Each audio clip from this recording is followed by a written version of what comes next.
Hello and welcome to the Taxcast from the Tax Justice Network. I'm Naomi Fowler. Coming up later.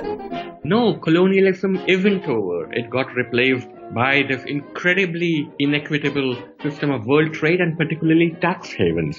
And I'm convinced that if people look at the real numbers, then the true story will win out over the false story. It may not look like it now, but you can't fool all the people all the time. Multiple award-winning writer and journalist Sukato Mehta argues the case for addressing global inequalities based on immigration as reparations. But first, here's a very quick roundup of tax justice news this month. Facebook's cryptocurrency proposal to launch for Libra is continuing to raise serious concerns around money laundering, consumer protection and financial stability. Some serious questions for governments to address. Yet again, a time for big government, not small government, considering this is a monopoly that already abuses its power in terms of customer data and tax dodging. And recently, the European Union called for the phasing out of so-called free ports in the European Union, or tax-free zones. Why? Well, they turned out to be prime locations for hiding assets and dodging taxes. Guess what? Britain's new Prime Minister loves them, as do some of the private interests pushing a hard Brexit. Canada recently announced the results of its decision to invest in whistleblower awards. The Canadian Tax Authority set up an offshore tax informant programme in 2014 to track down tax cheats. They've paid out since then $1 million Canadian dollars and identified 50 million. They've recovered 19 million of that so far. Seems like a good return. We're going to talk to John Christensen now of the Tax Justice Network for his take on this month. OK, John, so last month in the Taxcast we talked about how India was lighting a fire under the OECD and the G20 on international tax rules with their threat to go their own way on taxing multinational companies, since things aren't happening fast enough for them in terms of international agreements. Now France has really annoyed the United States by voting through a digital tax, a 3% digital tax, which would obviously hit US multinationals like Google, Amazon, Facebook the most. And so we're seeing now President Trump threatening sanctions against France, but we're also seeing other countries coming forward with their own plans. It really does look like a collapse of the supposed international consensus on tax rules and which countries have the power to dominate those agreements. And it's pretty ironic as well that the United States is complaining bitterly that France's 3% digital tax is discriminatory because it only hits one French company, when the reason mainly US multinationals are the main ones affected in the first place is because they've been abusing a rigged tax system for years to kill off competition and capture the market. And, they didn't mind exceptionalism then, but when the consequences start to bite, now they do. Right. And if you listen to what French government officials, including the Finance Minister Bruno Le Maire, have been saying in the last few days, this is yet another fire being lit in an attempt to accelerate the pace of change away from the old order to a new order.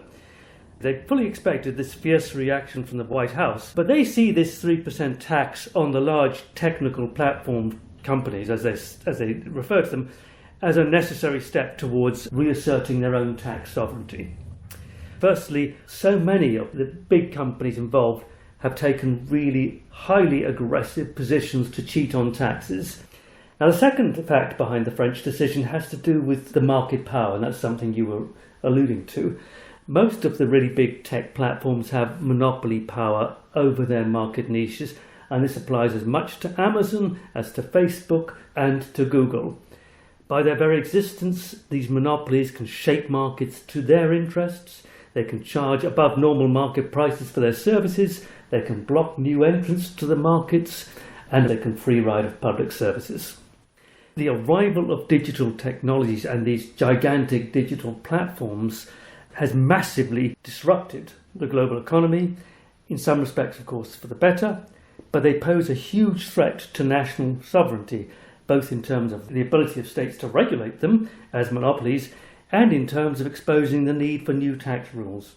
So our hope surely is that President Macron and his finance minister, in imposing this 3% tax, will persuade other finance ministers, particularly the G7 finance ministers, who are meeting in Chantilly in just a few weeks' time. We hope that they will be persuaded to move faster and further towards creating new rules, not just for taxing the digital platforms, but for taxing all transnational companies.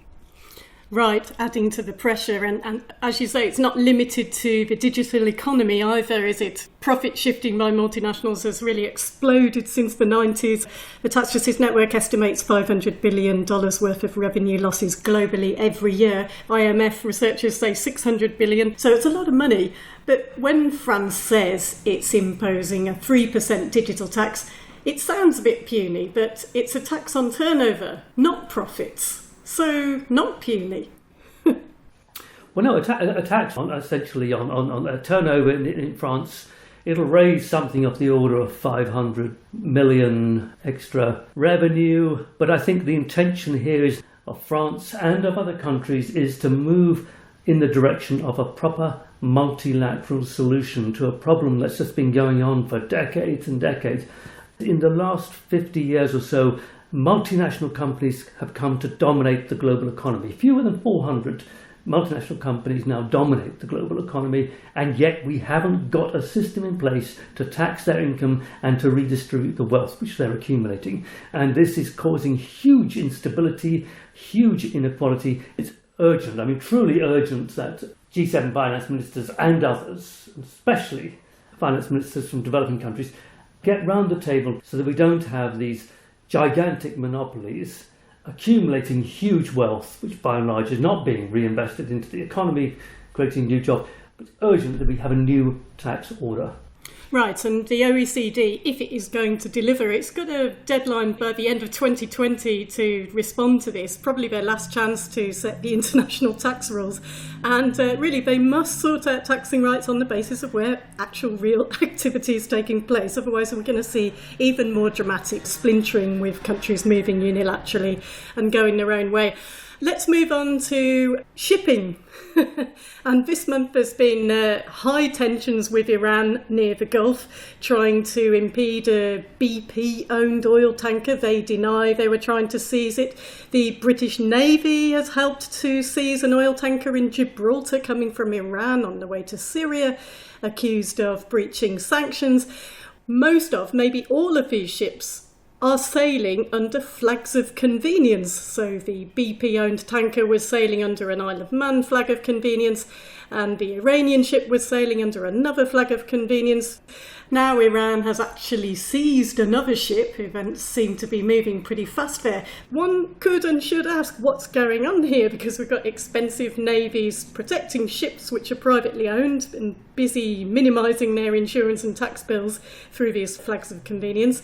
Apparently, as a British territory, the Isle of Man contributes around £3 million a year to defence, while enabling companies like BP to attempt to minimise their taxes. Therefore, their contribution towards the costs of protecting them if and when it becomes necessary. The interesting thing here is the whole flag of convenience thing was a precursor to tax havenry. Right, now I think if we delve back into the history, they more or less came through at a similar time, which is the 1920s. Look, any ship entering a foreign port or sailing in international waters must fly a maritime flag revealing the country of its registration. That's the registration of the vessel. So when we talk about a ship's flag, we're talking about the country of registration. But since the 1920s, when originally it was mainly American ship owners who'd become frustrated by trade union power on board the vessels and political attempts to improve crews' pay and working conditions, and also, it has to be said, to improve regulation of ships' safety standards and maintenance, some of these ship owners started to register their vessels in Panama. Panama, at that time, offered several things which ship owners found very attractive. First, the annual registration fee was small, just a few $100s.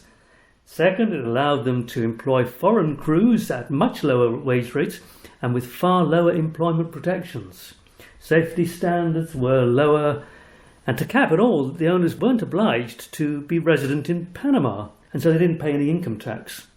Furthermore, And the vast majority of shipping tonnage registered in Panama belonged to companies which were in fact registered in other jurisdictions like Cayman or British Virgin Islands or elsewhere, which meant that the identity of the real owners was kept secret. So yes, Panama and other so-called flags of convenience are just another kind of tax haven.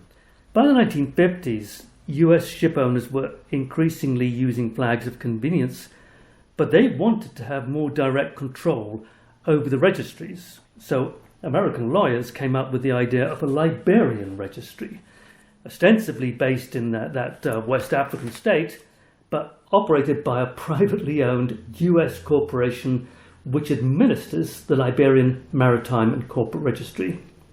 Now, amazingly, this company, which is now the International Registries Incorporated, is located in Reston, Virginia, just a few kilometers away from the Liberian International Shipping and Company Registry, which is actually located in Washington, D.C. And so far so strange, and you might ask, what does Liberia actually gain from these shenanigans? And the answer, sadly, is very little in practice. They gain an annual registration tax of less than a couple of $100 and the agent's annual fee of around $300, but that's just about it. Now, as things stand, flags of convenience currently account for over half of the world's shipping tonnage, and that excludes warships. The big players are Panama, nearly 1/4 of total tonnage, Liberia, the Marshall Islands, which is a US dependency, the Bahamas, which is, of course, is especially popular also with owners of big yachts, Malta, Cyprus. If this sounds a little bit similar to the tax haven model, it's because it is. It allows ship owners to take advantage of escaping tax, escaping regulation, whilst pretending to operate from elsewhere, Panama rather than the US, for example. Now, tiresomely, there is a British angle here as well, a Brexit angle, if you will. Private Eye is reporting in its latest edition that the Maritime and Coast Guard Agency in Britain, which runs the UK registry, is changing the registry rules to remove the previous limitations, which used to restrict ownership to being UK resident owners or residents of another European Union country. Now owners in Commonwealth countries, plus another 20 countries around the world, including China, Japan, the United States, even the Marshall Islands, will be able to join the UK registry. This looks like yet another ratcheting down of regulatory standards in Britain and in Britain's post-Brexit development strategy. It's all a great demonstration, I think, of how capital and private interests have no borders themselves, and they can behave as though they're territorialess, citizens of the world, citizens of nowhere, while so many other ordinary people are trapped in terms of freedom of movement, depending on what country they were born in, what passport they hold. And the hypocrisy is all the more staggering, really, when you think that private interests are very quick to manipulate borders and fear of immigrants when it suits them. Brexit is a perfect example, where closing borders and stopping freedom of movement of ordinary people has been the main card that they've played. Plus this idea of sovereignty and taking back control, and silly stories about Britain's glorious past, when in fact those private interests don't care one jot about borders and territories or immigration. They've funded what's basically a business proposition, and the purpose really is delivering the UK market belly up to the United States. Overriding sovereignty is exactly what they're all about. Yeah, now if you go back to the origins of the current period of globalization in the 1970s and 1980s, the buzzword at that time was freedom. And what they meant was actually freedom for capital to cross borders, go wherever it wanted. They were never actually advocating complete freedom of movement for labour. And that's what we've got. We've ended up with freedom of movement of capital. African capital can move northwards into Europe, but African labour can't. And that's created gigantic contradictions. At a Tax Justice Network, we talk about tax havens as providing an escape from tax and regulation. And in practice, what this means is that transnational corporations and the very, very rich people can simply sidestep their obligations. They can move their capital wherever they want. They can operate completely outside the framework of laws and rules that democratic states have created over the last 70 years. Now, it took In the case, if we look at the shipping thing, it took decades for American sailors to organise themselves into trade unions and to bring their collective bargaining power to bear on policymakers in Washington in order to secure better wages and better working conditions. And then the ship owners went offshore to use flags of convenience, and employment standards and ship safety standards fell through the floor. And that's what's been happening more generally now in the current era of globalisation. Since the 80s, the capitalist class, if you will, has become truly globalised. It largely operates offshore. It cooperates, they cooperate amongst themselves and particularly the banks, they cooperate extensively amongst themselves. They employ armies of lobbyists to promote freedom of movement for capital because they know that free movement largely places it outside the tax sovereignty of nation states. And it can use its freedom of movement to push governments to give it yet more tax breaks and even lower standards of regulation.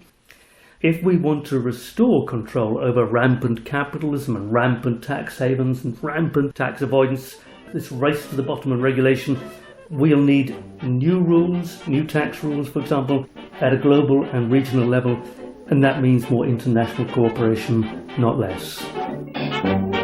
Thanks, John. Now it's time for the TaxCast special feature. We're always saying on the TaxCast that corruption is seen through completely the wrong end of the telescope. We've always criticised Transparency International's Corruption Perceptions Index because it does nothing to advance our understanding of the way the world is structured to ensure the supremacy of some countries over others, in the past and today. That's why the Tax Justice Network's Financial Secrecy Index and the Corporate Tax Haven Index are so important. They're evidence-based, and there are no perceptions involved whatsoever. These are cold, hard facts. There are many things which must change to abolish the structural blocks to human progress in terms of trade agreements, international tax rules, and ending financial secrecy. But one of the fastest ways to address inequality is almost never discussed: immigration. I'm really pleased to have with me today multiple award-winning writer and associate professor at New York University, Sukatu Mehta. He recently released his latest book in the United States called This Land is Our Land, an Immigrant's Manifesto. He'll release a UK version of his book in August 2019. We started by talking about the responses to his new book. Here's Sukatu Mehta. Look, colonialism was in the past. Get over it. Now you had enough time to stand or fall on your own. No, colonialism isn't over. It got replaced by this incredibly inequitable system of world trade and particularly tax havens. We have a second British Empire right now. These nations of the world are actually providing aid to Britain and America and the EU. These countries have been forced to open up their markets under the threat of tariffs to Western multinationals. The multinationals have gone in and they're paying much less than their fair share of the taxes they ought to because of this insane system of tax havens around the world. There's a giant transfer upwards, and it has real and significant effects on these countries. And it's not just taxes, it's also the way that multinationals go into these countries and flout every labor and environmental law that they can. We have this system of global corporate colonialism, which is actually as exploitative as the crown colonialism that is replaced. Yes, I was really excited about your book because it's the first time I've seen somebody bringing together reparations, migration, tax and the environment all in one place, which is really where they belong. And it's no accident that these inequalities between nations exist and this progress or lack of progress economically. And it's interesting the way that you frame it in terms of the bill that needs to be paid. Can we break down how you see that bill that has been run up, first of all? So the bill has 4 parts: appetizer, main course, side dish, and dessert. And the main course really is colonialism. The figures are just incredibly startling. During the colonial period, the European share of world GDP went from 20% to 60%. When the British came to India at the beginning of the 18th century, India's share of world GDP was 23%. By 1947, when the British left, it was under 4%. So basically, the colonial empires were not run for the benefit of the colonized. It wasn't really about saving souls or giving people the railways. It was about looting these countries wholesale so that the colonial powers could build up their countries, their cities. What I say in my book is that people are moving not because they hate their homes or their language or their communities, but because they have no choice. Because first of all, when these countries were colonized, when the colonialists left, they left these countries bankrupt and desperate, and they drew maps in a way which ensured permanent strife between the communities that they had left behind. The second part of the reason people migrate is that when the colonialists left, they didn't stop exploiting these countries. Colonialism turned into corporate colonialism. If you go to any small African country and you go to the fanciest hotel in the capital, the Hilton or the Sheraton or the Ritz-Carlton, you'll see these small groups of white men drinking with the local elites, the local generals, the local presidents, jointly plotting how to rip off these countries. Developing countries lose 3 times as much to tax havens as the foreign aid that they receive. 40% of multinational profits are immediately moved to tax havens. The UK and its territories alone hold 1.4 trillion pounds of tax evading money. And I saw this myself because my book isn't just about numbers, it's about stories. So I traveled all over the world speaking to migrants about why they were fleeing. And I remember being in Tangier in Morocco last year, and I met a young Guinean family, a young mother and father and a newborn baby. And they were going to cross the Mediterranean in a tiny boat, like a plastic dinghy, not even a lifeboat. They were going to try to get to Europe because there was no life possible for them in Guinea. And then I made the connections. Guinea-Conakry has up to half the world's bauxite, but most of it's controlled by an American hedge fund named Oxif, which, according to a US government report, bribed Guinean officials to the tune of tens of millions of dollars. And it's paid hundreds of millions of dollars in fines, not to Guinea, but to the US government for corrupt practices in Africa. The head of the hedge fund, he's bought an apartment in New York in a building where apartments go for $250 million. But he had enough money. He didn't have to sell one of his previous apartments. He kept another penthouse which cost $100 million. Another man associated with this hedge fund bought a 900-acre estate in the English countryside. Every year, $150 billion leaves Africa alone for tax havens. So when the colonizers left, they left their agents behind, the local elites, and they periodically go in to take what they want. They continued exploiting these countries. The third element of why people migrate is war.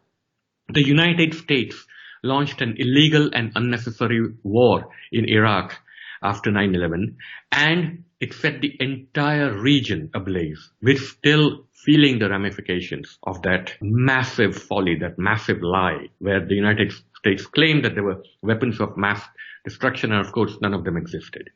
600,000 Iraqis lost their lives as a result of that colossal blunder. And it's not just the big wars, it's the traffic in guns. The United States put in 1.8 million guns in the country of Honduras to arm the Contras during the Nicaraguan conflict. 75% of the guns in Mexico and 98% of the guns in the Bahamas come from the United States. So we, the United States, we arm the local drug cartels. In fact, we emptied our prisons in the 1980s and deported some of the most heinous criminals to these countries, which formed gangs like MS-13. These countries have been devastated through guns and through American interference in Central America.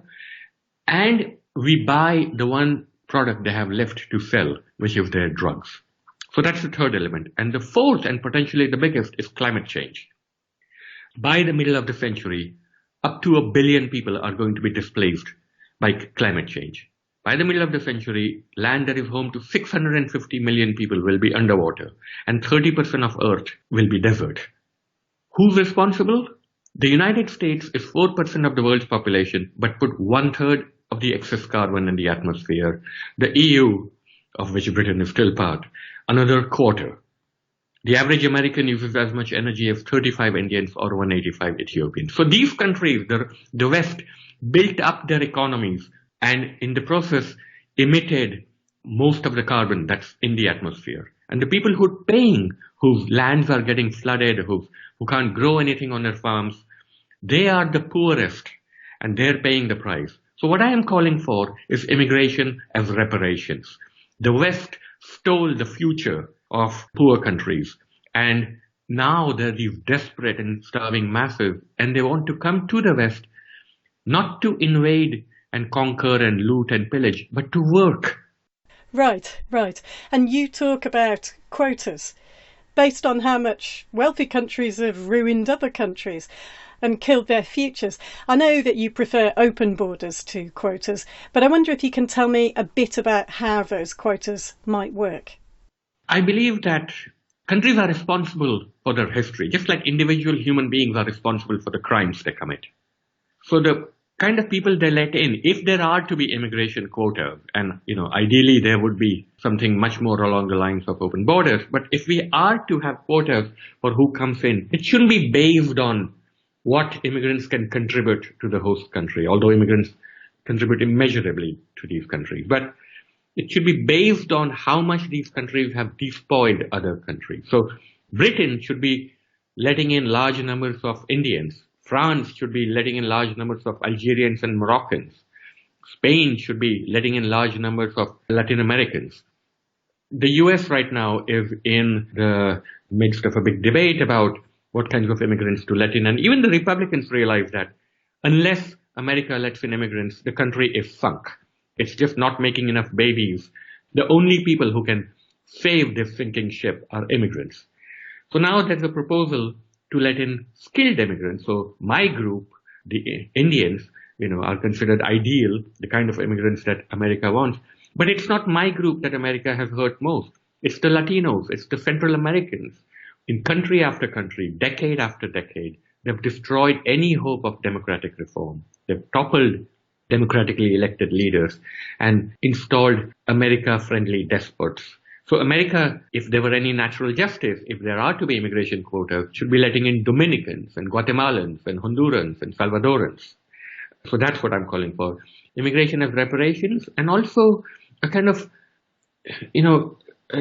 paying the bill for what these countries have done to others. So, so to take that paying the bill metaphor, if Americans go out and eat at a Salvadoran restaurant, then they shouldn't be paying the bill in the Indian restaurant that's next door. Right. And you make the point, which is really interesting, is that what might be seen in the world would be a large mass movement of people, and then that would decrease naturally. The whole point of all this is that this is the fastest way to redress inequalities that have been perpetrated by the host countries. Exactly. So remittances are the best and the most targeted way of helping the global poor. You look at immigrants anywhere, in any country. Most of what they do is just they work brutally hard so that they can send money back to their families.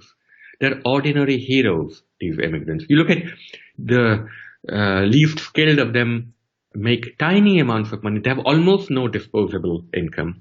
Send money back to their mother, to their sister, to their children, to educate their family, to help with medical treatment.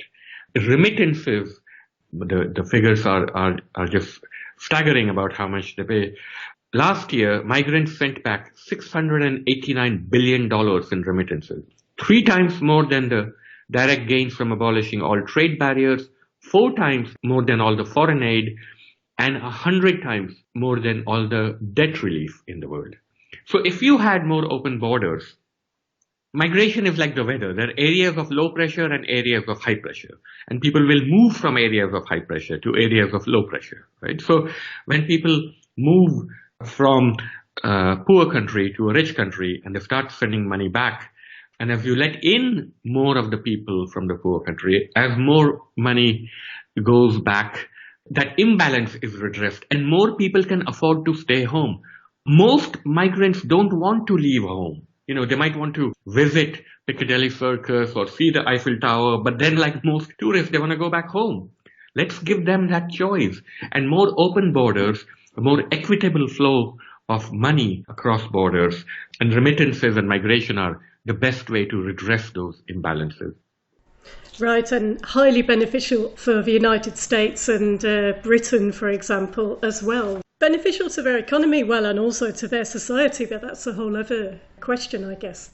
Yes, so without immigration, America's economic growth would have been 15% lower in the recent past. So from 1990 to 2014, the United States economic growth would have been 15% lower. Britain's would have been a full 20% lower. And Southern Europe's would have been 30% lower. Study after study have demonstrated if you let in more immigrants, your GDP is going to go up because immigrants work harder and longer. Immigrants are 14% of the American population, but we started a quarter of all new businesses and we've earned over a third of all the science American Nobel Prizes. 1 of 4 US tech companies has had an immigrant founder. I mean, the figures just go on, and it's the same statistics in Britain and across Europe. When you let immigrants in, it's better for the economy, both in terms of low-skilled and high-skilled workers. Now, there might be some temporary effects on the lowest skilled workers when, there's a lot of immigrants coming in all at once to do unskilled jobs.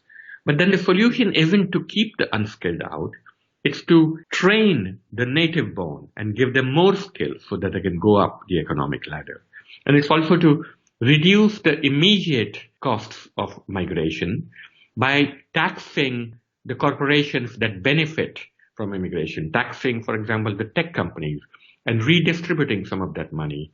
So there are intelligent ways of dealing with migration. But, this fear that Europe and America have of a massive influx, and there are people on the right who are saying, well, we're not against immigration, but we don't want this huge wave of immigration. That is nonsense. During the 19th century era of mass migration, a quarter of Europe moved to the United States. And what happened? The US replaced Europe at the pinnacle of world power and wealth.